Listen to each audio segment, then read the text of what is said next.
करगिल युद्ध चल रहा था तो जाहिर सी बात है उस टीवी के सामने आप लोग भी बैठे होंगे, हर पल की अपडेट ले रहे होंगे। और जब पता लगा होगा कि वो शहीद हो गए तो जाहिर सी बात है कि पूरे परिवार में एक माहौल ऐसा बन गया होगा गमगीन। जब उनका शव, पार्थिव शरीर जब यहाँ पर पहुंचा होगा उस तिरंगे में, तो इस वीरांगना को फक्र महसूस हुआ होगा। जाहिर सी बात है कि ये अदम्य साहस हर किसी व्यक्ति में नहीं होता। जो उन्होंने जो श्रद्धांजलि दी है, आप लोगों ने किस तरह से उनको श्रद्धांजलि दी, और अब से, जब से और अब तक की जो कहानी है उसमें क्या क्या आप लोगों ने चेंजेस किए, क्योंकि बेटे को पढ़ाया है आप लोगों ने पढ़ाया है, और जाहिर सी बात है वो आज शायद अ, बड़ी तैयारियां कर रहे हैं।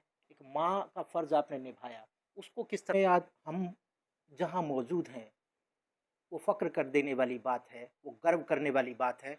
हमारे साथ में करगिल शहीद धर्मवीर की वीरांगना है, उनसे जानेंगे धर्मवीर जी के बारे में। वो आर्मी में जब भर्ती हुए थे या बाद में जब जिस तरह से उनसे बात होती रहती थी, जाहिर सी बात है मैम, शहीद धर्मवीर की वीरांगना होना एक फ़क्र की बात है। जाहिर सी बात है वो कष्ट भी आपने झेले होंगे जब तिरंगे में धर्मवीर का शव लिपट कर आया होगा, वो गमगीन माहौल होगा। उससे अब तक की जो कहानी है, ज़ाहिर सी बात है आपको खुद को ही अपने अंदर बीती होगी। बेटे को पढ़ाना, उसके बाद की जो जीवन शैली है वो किस तरह रही। और सबसे पहले धर्मवीर जी के बारे में हमें बताएं, वो मीठी बातें, कुछ खट्टी मीठी बातें जो वो आपसे शेयर करते थे जब वो आर्मी में थे, या फिर वो जब आर्मी में भर्ती हुए थे उस समय की कुछ बातें हैं जो हरियाणा न्यूज़ के सामने हम जानना चाहते हैं। जाहिर सी बात है लोगों को भी पता लगे कि धर्मवीर जो जिंदा जल इंसान थे उनके बारे में थोड़ा सा बताएं। जी नमस्कार जी। ये गांव ढाकला स्कूल में पढ़े थे ये 10वीं 12वीं तक।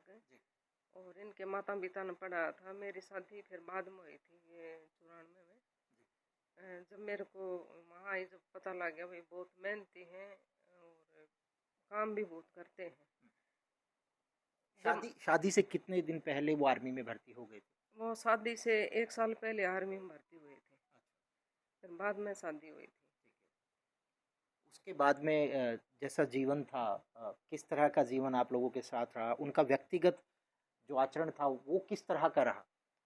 वो बहुत वो लम्हे बहुत अच्छी थी, बहुत अच्छी तरीके से बीत रही थी। बहुत प्यार था और माँ के प्रति भी था और बाप के प्रति भी था, हमारे प्रति भी बहुत प्यार था। वो बहुत मेहनती भी थे।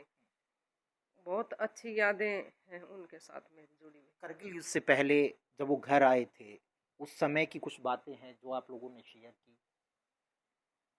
वो पहले बातें वैसे फोन से तो होया नहीं करती, हाँ। चिट्ठी आया करती।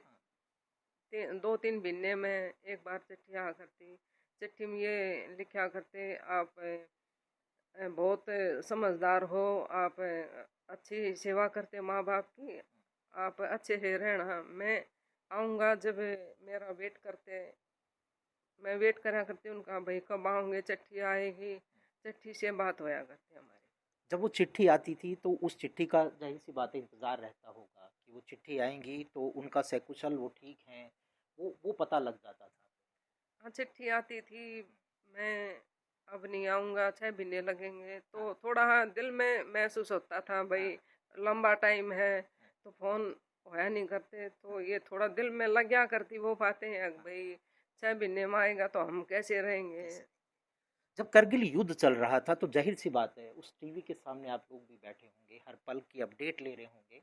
और जब पता लगा होगा कि वो शहीद हो गए तो जाहिर सी बात है कि पूरे परिवार में एक माहौल ऐसा बन गया होगा गमगीन। जब उनका शव, पार्थिव शरीर जब यहाँ पर पहुंचा होगा उस तिरंगे में, तो इस वीरांगना को फक्र महसूस हुआ होगा। जाहिर सी बात है कि ये अदम्य साहस हर किसी व्यक्ति में नहीं होता। जो उन्होंने जो श्रद्धांजलि दी है, आप लोगों ने किस तरह से उनको श्रद्धांजलि दी, और अब से, जब से और अब तक की जो कहानी है उसमें क्या क्या आप लोगों ने चेंजेस किए, क्योंकि बेटे को पढ़ाया है आप लोगों ने पढ़ाया है, और जाहिर सी बात है वो आज शायद अ, बड़ी तैयारियां कर रहे हैं। एक माँ का फर्ज आपने निभाया, उसको किस तरह से? देखिए, हमारा जो हमारा परदादा था, हमारा खून ही संघर्ष से है। हमारे दादा स्वतंत्रता सेनानी थे, वो भी देश के लिए लड़े थे।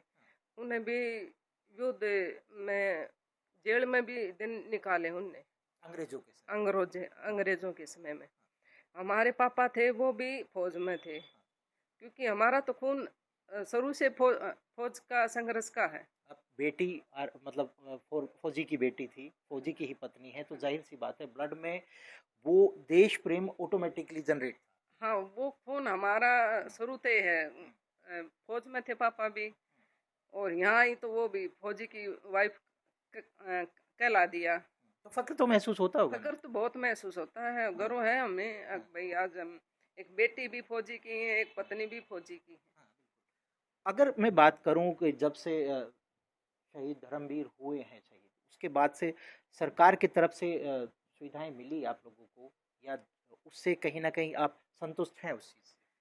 हाँ, संतुष्ट हैं। सरकार ने ये वाजपेयी के टाइम पे हुए थे, ये उस टाइम पे कारगिल में शहीद, तो वाजपेयी ने हमारा मान सम्मान भी किया था, और हमारे को रोजगार के लिए गैस एजेंसी दिया हुआ है।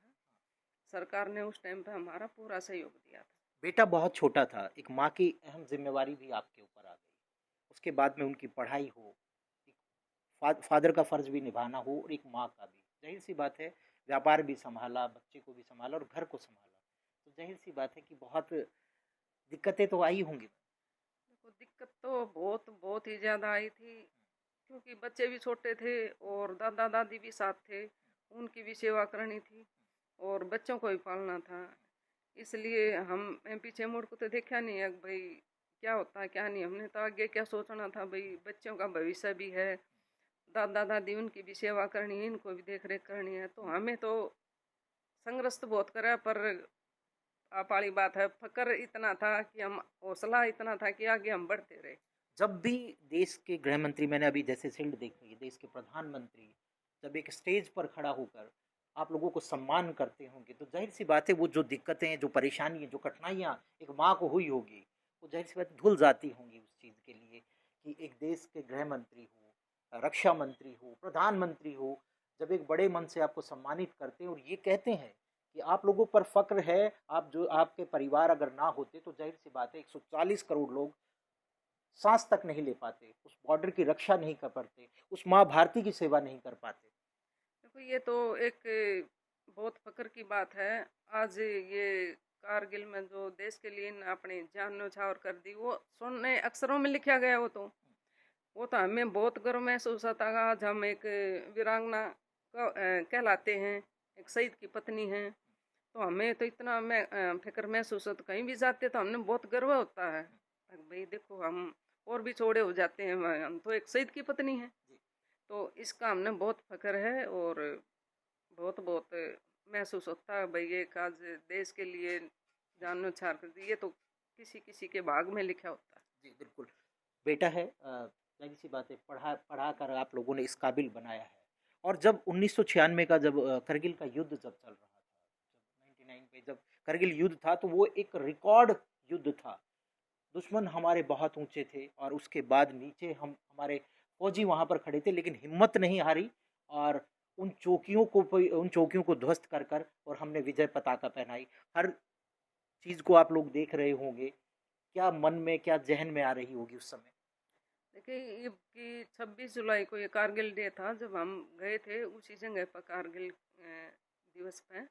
तो वहाँ का हमने देखा माहौल, वो देखी चोटियाँ देखी, तो हमारा भी देखो दिल धक धक करने लगा। भाई इतनी ऊंची चोटी पे दुश्मन वहाँ बैठे हैं, नीचे से हमारे सिपाही जा रहे हैं, तो हमें तो सच में बताऊं, हमारा तो बहुत भावुक मन हो गया था वो देख कर। अभी देखो कितनी लड़ाई लड़ी है, 2-3 महीने से यहाँ चल रही थी, तो हमें तो इतना महसूस हुआ। मैं तो सच में आंखों में भी आंसू आते थे, और रोक भी पाती थी, पर वो बहुत, वो देख कर चोटियाँ, मैं तो सच में बहुत भावुक हो गई थी वहाँ। इस समय हमारे साथ में शहीद धर्मवीर के बेटे हमारे साथ मौजूद हैं, लोकेश। लोकेश, जिस समय फादर साहब का पार्थिव शरीर आया तो बहुत छोटे थे आप, उसके बाद का संघर्ष, उसके बाद आप लोगों ने पढ़ाई शुरू की, माँ के साथ मिलकर आपने घर का काम भी किया होगा, उसके बाद सीधी सीधी पढ़ाई भी आप लोग कर रहे थे। एक शहीद का बेटा होना कितने फ़क्र की बात है। बहुत गर्व की बात है। मैं एक शहीद का बेटा हूँ और जब मैं बहुत छोटा था, 4 या 6 महीने का, जिसको कुछ भी नहीं पता था कि क्या हो रहा है उस समय, लेकिन जब बड़ा हुआ, जब मैंने अपने पिताजी के बारे में सुना, देखा, ये सब किया है, ऑपरेशन विजय है, कारगिल में है, उस टाइम पे बहुत इतना फ़क्र होता था मेरे को कि पिताजी की वजह से हम सभी सलामत हैं। और वो ऑपरेशन विजय हुआ। सबसे सफल बात यह है कि हम चोटियों से नीचे थे हम, और हमने इतनी ऊपर चढ़ाई की है आर्मी ने, और उनको वापस किया है, अपनी चौकियाँ अपने कब्जे में ली हैं। ये बहुत गर्व की बात है हमारे लिए सभी की। फादर साहब शहीद हो गए थे, माँ का कई रोल अदा माँ ने करा है। जाहिर सी बात है, पिता के तौर पर एक व्यापारी, क्योंकि घर चलाना, गुजर बसर करना, उसके बाद में घर की जिम्मेवारी, छोटे छोटे बच्चों की जिम्मेवारी, माँ के साहस को किस तरह देखते हैं लोकेश? मेरी मम्मी जी ने सब कुछ किया है हमारे लिए, बच बच्चों के लिए भी किया है, मेरे दादा दादी के लिए भी किया है, और हमारी जो गैस एजेंसी मिली है वो भी बहुत अच्छे तरीके से काम किया उसमें भी। ये मुझे गर्व है कि इतनी अच्छी माता मेरे को मिली है जिन्होंने सब काम किया है, सब बराबर लेके चली हैं, किसी के साथ कोई भेदभाव नहीं किया। मैं आपको बता दूं कि एक लास्ट मैसेज जो कभी शहीद होने से पहले आप लोगों की कुछ बात हुई होगी, वो शब्द कोई याद है आपको? वो चिट्ठी से बात हुई थी, एक भाई ऐसे ऐसे लड़ाई चल रही है, ये जून में आने की कह रहे थे। तो ये बोले भाई मैं जून में छुट्टी आऊँगा तब आ जाना। तो घर पर जा रहे थे तो ये देख रहे थे टीवी, टीवी में लड़ाई हो रही थी, तो दिल तो हो रहा था जैसे कमज़ोर। तो ये बोले मैं चिट्ठी आई थी भाई जून में आऊँगा तब आना। तो हम मैं पहले आ गई, वो बोले छुट्टी नहीं मिली तो आप आ जाना। आई थी मैं, तो ये बोले ऐसे ऐसे लड़ाई हो रही है, आप समझदार हो बच्चों का और मेरे माता पिता का देख रेख का। ये आखिरी संदेश था। ये आखिरी संदेश था। जी, बिल्कुल। ये हमारे साथ में शहीद धर्मवीर की वीरांगना है। आंखें नम हो जाती है जब इस परिवार से हम लोग बात कर रहे हैं। हरियाणा न्यूज़ सलाम करता है ऐसे परिवार को, इस माँ को सलाम करता है, इस बेटे को सलाम करता है। 140 करोड़ से ज़्यादा की जो आबादी है, आज अगर हम सुरक्षित हैं तो इन वीर सपूतों के लिए है। अगर जब ये तिरंगे में लिपट कर आए तो इस माँ के ऊपर क्या बीती होगी, इस वाइफ के ऊपर क्या बीती होगी, इस परिवार के ऊपर क्या बीती होगी। उसके बाद लगातार अपना सफ़र करते रहे और बच्चे को कामयाब करने के लिए एक माँ की जो जिम्मेवारी है वो पूरी करती रही। शुक्रिया।